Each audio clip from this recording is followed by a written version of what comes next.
Bihar assembly ఎన్నికల్లో BJP జేడీయూల NDA కూటమి ఘన విజయాన్ని సాధించింది. ఒక రకంగా బీహార్ను క్లీన్ స్వీప్ చేసేసింది. డబుల్ ఇంజన్ సర్కార్ అంటూ ఎన్నికలకు వెళ్లిన ఎన్డీఏ అందుకు తగ్గట్టుగానే డబుల్ సెంచరీ స్థానాల్లో విజయం సాధించింది. ఎన్డీఏ కూటమిలోని పార్టీలన్నీ గత రికార్డులను బ్రేక్ చేశాయి.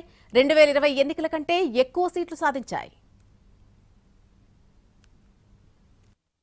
బీహార్లో ఎన్డీఏ సునామీ సృష్టించింది. గత రికార్డులను చెల్లాచెదురు చేస్తూ రికార్డు బ్రేకింగ్ విక్టరీ కొట్టింది. ఎగ్జిట్ పోల్స్ అంచనాలను మించి సీట్లు సంపాదించుకుంది ఎన్డీఏ. ఏకంగా 200కు పైగా స్థానాల్లో ఎన్డీఏ విజయం సాధించింది. 2020 ఎన్నికల్లో ఎన్డీఏ కూటమికి 125 సీట్లు వచ్చాయి. అప్పుడు భారతీయ జనతా పార్టీ 74, జనతాదళ్ యునైటెడ్ 43, వికాసశీల్ ఇన్సాన్ పార్టీ 4, హిందుస్థానీ ఆవా మోర్చా 4 సీట్లు గెలుచుకున్నాయి. 243 సీట్లున్న బీహార్ అసెంబ్లీలో విజయానికి 122 స్థానాలు అవసరం. అప్పట్లో బొటాబొటీ మెజారిటీతోనే అధికారంలోకి వచ్చింది ఎన్డీఏ. ఈ 5 ఏళ్లలో పనితీరును, దాంతోపాటే ఓట్లను, సీట్లను గణనీయంగా మెరుగుపరుచుకుంది ఎన్డీఏ. ఈసారి 200కు పైగా సీట్లు సాధించింది. ఈ ఎన్నికల్లో బీజేపీ, జేడీయూలు చెరో 101 స్థానాల్లో పోటీ చేశాయి. చిరాగ్ పాస్వాన్ నేతృత్వంలోని లోక్ జనశక్తి పార్టీ రామ్ విలాస్ 28, జితన్ రామ్ మాంఝీ నేతృత్వంలోని హిందుస్థానీ ఆవాం మోర్చా 6, ఉపేంద్ర కుష్వాహా నేతృత్వంలోని రాష్ట్రీయ లోక్ మోర్చా 6 సీట్లలో పోటీ చేశాయి.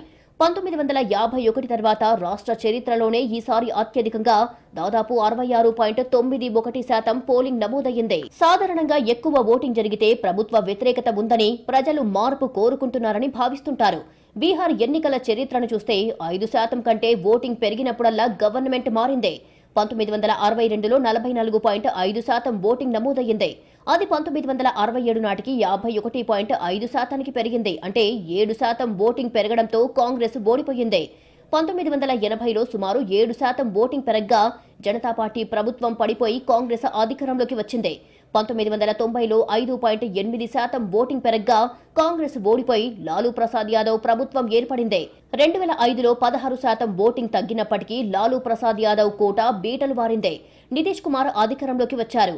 2020లో 57.29% పోలింగ్ నమోదయ్యింది. ఈసారి 9.62% పోలింగ్ పెరిగింది. దాంతో ప్రభుత్వం మారుతుందని కొన్ని పార్టీలు అంచనా వేసుకున్నాయి. కానీ ఎగ్జిట్ పోల్స్ తోనే అది కల్లా అని తేలిపోయింది. ఎగ్జిట్ పోల్స్ ఎగ్జాక్ట్ పోల్స్ అయ్యాయి. రికార్డులను బ్రేక్ చేస్తూ బీహార్ను సొంతం చేసుకుంది ఎన్డీఏ కూటమి. ఎన్డీఏ గెలుపులో కీలక అంశం డబుల్ ఇంజిన్ సర్కార్. దేశంలో, రాష్ట్రంలో ఒకే కూటమి అధికారంలో ఉంటే అభివృద్ధి సాధ్యమవుతుందని ఎన్డీఏ బలంగా ప్రజల్లోకి తీసుకువెళ్లింది. కేంద్ర ప్రభుత్వంలో జేడీయూ కీలక పాత్ర పోషిస్తోంది. బీహార్ ఎన్నికలపై ఈ ఏడాది ప్రారంభం నుంచే బీజేపీ ఫోకస్ చేసింది. కేంద్ర బడ్జెట్లో అధిక నిధులు కేటాయించింది. ఓ దశలో 2025-26 కేంద్ర బడ్జెట్ను బీహార్ బడ్జెట్ అన్నారంటేనే అర్థం చేసుకోవచ్చు. ఆ రాష్ట్రానికి ఎంతో కీలకమైన మఖానా బోర్డు ఏర్పాటుకు హామీ ఇచ్చింది.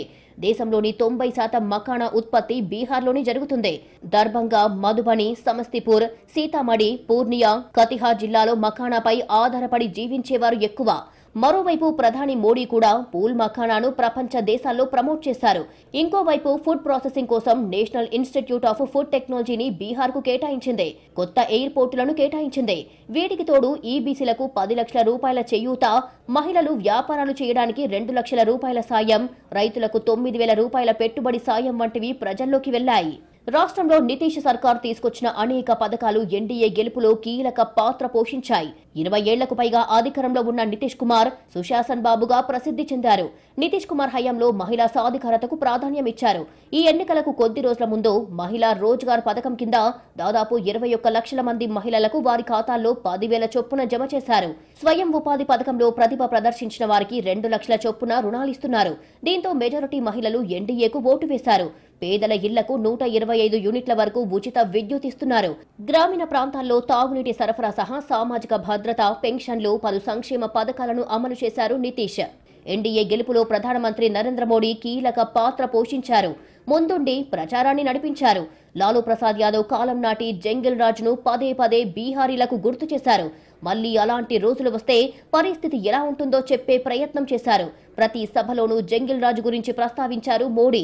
కేంద్ర హోంమంత్రి అమిత్ షా, బీజేపీ జాతీయ అధ్యక్షుడు జేపీ నడ్డా, ఉత్తరప్రదేశ్ ముఖ్యమంత్రి యోగి ఆదిత్యనాథ్లు కూడా ప్రచారాన్ని హోరెత్తించారు. సీతామఢిలో సీతామాత ఆలయ నిర్మాణం గురించి పదే పదే ప్రస్తావిస్తూ హిందువుల ఓట్లలో చీలిక రాకుండా జాగ్రత్త పడ్డారు. వ్యూహాలు, అభివృద్ధి నినాదం, సుపరిపాలన, మోడీ, నితీష్ కుమార్ల ఇమేజ్ కలిసి వచ్చి మునుపెన్నడూ లేనంత స్థాయిలో ఎన్డీఏ గ్రాండ్ విక్టరీ కొట్టింది. బీహార్ను సొంతం చేసుకుంది.